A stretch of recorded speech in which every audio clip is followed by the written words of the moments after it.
Umabot sa 19 na mga multi-purpose gymnasium ang naipatayo ng pamahalang panlalawigan ng Cagayan sa liderato ni Gov. Manuel N. Mamba sa iba't ibang paaralan sa probinsya.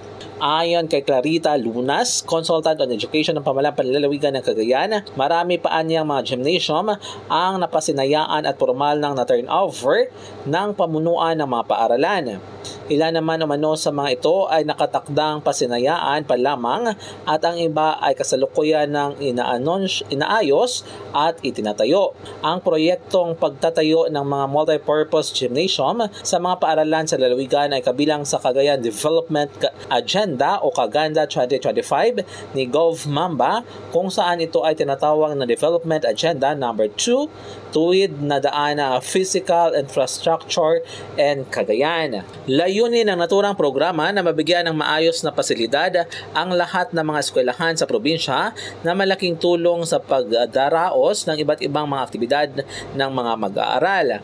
Samantala, ikinatuwa rin ni Lunas na sa paglipas ng taon ay itinaas ng pamahalang panlalawigan ng Cagayan ang pondong ginugol sa pagtatayo ng mga multi-purpose gymnasium dahil noong taong 2016 ay nagsimula lamang ito sa 2.8 million pesos habang ngayong 2024 ay aabot na rin ito ng halos 4 million pesos na pondo para sa bawat pasilidad.